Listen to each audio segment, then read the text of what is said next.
Normalisation धांधली setting का सबसे सुरक्षित तरीका है। किसी का कम मार्क्स है तो ज्यादा कर दिया जाएगा, ज्यादा मार्क्स है कम कर दिया जाएगा और कुछ पता नहीं चलेगा किसी को। ये आसानी से इसमें धांधली सेटिंग की जा सकती है। बिहार की राजधानी पटना के बीपीएससी कार्यालय के पास जुटे अभ्यर्थियों की भारी भीड़ को हटाने के लिए पुलिस ने लाठीचार्ज किया और अभ्यर्थियों को खदेड़ खदेड़ कर पीटा। इसमें कई अभ्यर्थियों को चोटें भी आई।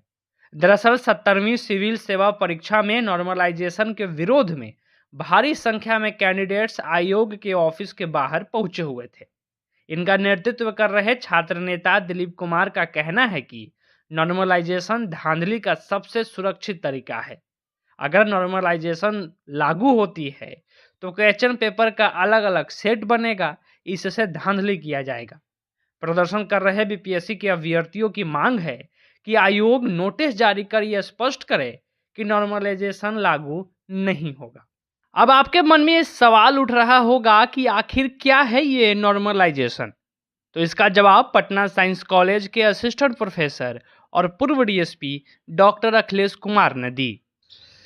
देखिए, नॉर्मलाइजेशन जो अलग अलग जब शिफ्ट में एग्ज़ाम होता है तो इसको ऐसे समझिए कि जब अलग अलग शिफ्ट में एग्ज़ाम होगा, एक दिन में हो या एक ही दिन के अंदर हो या अलग अलग दिन में हो, तो क्वेश्चन पेपर अलग अलग होगा, ये तय है। जब क्वेश्चन पेपर अलग अलग होता है तो उसमें ऐसा एजम्पशन है और ये होता भी है कि क्वेश्चन का स्टैंडर्ड सेम नहीं होगा। तो उसी को मतलब रेगुलराइज करने के लिए एक प्रोसेस है नॉर्मलाइजेशन, जिसमें कि रेशियो वाइज रिजल्ट देने का प्रावधान है। अब इसमें है कि जो बीपीएससी को लेकर विवाद चल रहा है, तो इसमें अभी तक बीपीएससी भी खुल के नहीं कही है कि हम नॉर्मलाइजेशन लागू करेंगे या नहीं करेंगे, कैसे करेंगे, नहीं करेंगे। लेकिन जब एक बात सामने आई, एक लेटर डिस्क्लोज़ हुआ, अब वो लेटर कितना सही है, नहीं है, उसमें बोला गया है कि 3 सेट दिए जाएंगे। पहले ये था कि अलग अलग डे में एग्ज़ाम होगा, जब छात्रों की संख्या बहुत होने वाली थी, लेकिन अब छात्रों की संख्या इतनी रह गई है कि एक दिन में एग्ज़ाम कंडक्ट किया जा सकेगा। तब अब है कि एक दिन के अंदर ही 3 अलग अलग सेट्स आएंगे। जब 3 अलग अलग सेट्स आएंगे तो ऑब्वियस है कि सेट्स का स्टैंडर्ड वेरी कर जाएगा। जब वेरी करेगा तो उस हिसाब से वो अपना परसेंटाइल निकाल के जैसे भी होगा उसको करेंगे। अब मेरा ये कहना है, आयोग से आग्रह है कि अगर वो नॉर्मलाइजेशन लागू करती है तो उनको जो सेट फार्मूला है, वो कौन सा फार्मूला को अडॉप्ट करना चाहती है, वो फार्मूला सबके सामने लाना चाहिए और उसके बारे में बताना चाहिए कि इससे छात्रों का ना तो बहुत नुकसान होने वाला है या उस पर ऑब्जेक्शन मांग सकती है। जैसे आंसर की जब जारी करती है तब वो ऑब्जेक्शन मांगती है बीपीएससी, तो उस हिसाब से बच्चे देते हैं कि इसका आंसर ऐसा होना चाहिए और उसमें कई बार परिवर्तन भी होते हैं। तो इस तरह का कोई ट्रांसपेरेंट व्यवस्था लागू नहीं किया गया, ना कोई स्पष्ट कहना है बीपीएससी का कि हम नॉर्मलाइजेशन लागू करेंगे, ना उसका क्या फार्मूला उसको भी कर रही है। सब हवा में चल रही हैं बातें। लोग, इस छात्रों को लग रहा है कि नॉर्मलाइजेशन लागू होगा और उस तरह का कोई ऑथेंटिक जानकारी भी नहीं है। तो हम तो ये मांग करेंगे कि अगर नॉर्मलाइजेशन लागू करना है तो आप इसको जो क्या फार्मूला है सबके सामने लाइए और उस पर स्पष्ट छात्रों का भी मत आना चाहिए, क्योंकि छात्र हित सबसे बड़ा हित है। और कोई भी आयोग है, अगर छात्र परीक्षा दे रहे हैं तो उसको, छात्रों को ये इकबाल होना चाहिए, अपने आयोग पे भरोसा होना चाहिए कि हम जिस आयोग में परीक्षा दे रहे हैं वो ट्रांसपेरेंट है और वो किसी भी तरह का करप्शन फ्री होकर के एग्ज़ाम को कंडक्ट करेगी। और अगर कहीं भी कोई संशय क्रिएट होगा तो छात्रों के लिए अच्छा नहीं है ये, और हम तो इसमें चाहेंगे कि ट्रांसपेरेंट सिस्टम बने।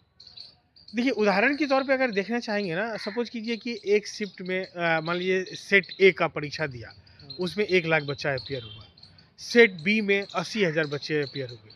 तो आप उन दोनों को अगर 1,80,000 का कंबाइंड रिजल्ट निकालिएगा, आंसर उधर सेट ए का अलग है, सेट बी का अलग है, तो वो जस्टिफाइड नहीं होगा। अब अगर मान लीजिए 1 लाख में ही अगर आपको मान लीजिए 2,000 रिजल्ट देना है, तो 1 लाख का रेशियो में प्रोपोर्शनेट रिजल्ट देंगे, इधर 80,000 का प्रोपोर्शनेट रिजल्ट देंगे, तो मुझे लगता है कि जस्टिफिकेशन हो जाएगा, उसमें कोई किसी को प्रॉब्लम नहीं आएगा, जो मैं समझ पा रहा हूँ। और इसको एक मैथमेटिकली और ज़्यादा एडवांस तरीके से मतलब फॉर्मुलेट किया जा सकता है। डॉक्टर अखिलेश कुमार ने बताया कि समस्या नॉर्मलाइजेशन से नहीं बल्कि इसके फॉर्मूले से होता है। अगर बीपीएससी की ऐसी कोई तैयारी है तो उसे छात्रों को बताना चाहिए, छात्रों से आपत्तियां मंगानी चाहिए, तब इस तरीके का निर्णय लेना अब ये चाहिए। देखिए, एग्जैक्ट क्या फॉर्मूला है ये पता नहीं है। जैसे अब आप ध्यान दीजिए कि जो जेई मेंस का परीक्षा है, या देश में कई ऐसी परीक्षाएं होती हैं जो अलग अलग शिफ्ट में चलता है। तो वहाँ पे तो ऐसा नहीं देखा गया है कि किसी को लाभ किसी को हानि हो जाएगा। वो उनका एक फार्मूला है, बहुत ही साइंटिफिक फार्मूला है, जिसके आधार पे वो कैलकुलेट करते हैं, जिससे कि किसी को कोई लॉस नहीं होता है। तो अब ये क्या फार्मूला है, ये जब सामने आ जाए तब लोगों को लगेगा, और उसमें छात्रों को मतलब फेवर में लेना चाहिए। ऐसे मतलब कोई चीज़ इम्पोज करने से अच्छा है कि छात्रों को फेवर में लीजिए। और जो छात्रों को फेवर में लेंगे, अब क्यों नॉर्मलाइजेशन लागू करना चाहते हैं, उसका एक स्पष्ट रीज़न होना चाहिए। अब जेईई मेंस में बहुत बच्चे परीक्षा देते हैं, 15 लाख 20 लाख परीक्षा देते हैं बच्चे। अब जब इस तरह का जब मल्टीपल शिफ्ट में परीक्षा होता है, तब उस कंडीशन में हम लोग को नॉर्मलाइजेशन लागू करना पड़ेगा। उनका अपना एक फार्मूला है, और उस फार्मूला से अभी तक तो कोई ऐसा कंट्रोवर्सी सामने नहीं आया है। लेकिन जब कभी ऐसा कहीं-कहीं जब अनसाइंटिफिक नॉर्मलाइजेशन लागू होता है तो प्रॉब्लम होगा। अब क्या एग्जैक्ट है, एग्जैक्ट बात सामने आए तभी इसमें कहा जा सकेगा कि क्या फ़ायदा है कि घाटा है, ये कहना मुश्किल है। अभी ऐसा लगता है, बच्चों का एप्रीहेंशन है, जो छात्र बताते हैं हम लोगों को कि किसी को बहुत बेनिफिट हो जाएगा, किसी को बहुत लॉस हो जाएगा। अब मुझे ऐसा लगता है कि अगर एक सही फार्मूला बनाया जाए तो इस तरह की बातें नहीं होगी। लेकिन अब आयोग क्या कर रही है, ये चीज़ें जब सामने आएगी तभी हम लोग उसमें कुछ एक्सपर्ट कमेंट दे पाएंगे। पटना से लोकल 18 के लिए सच्चिदानंद की ये रिपोर्ट।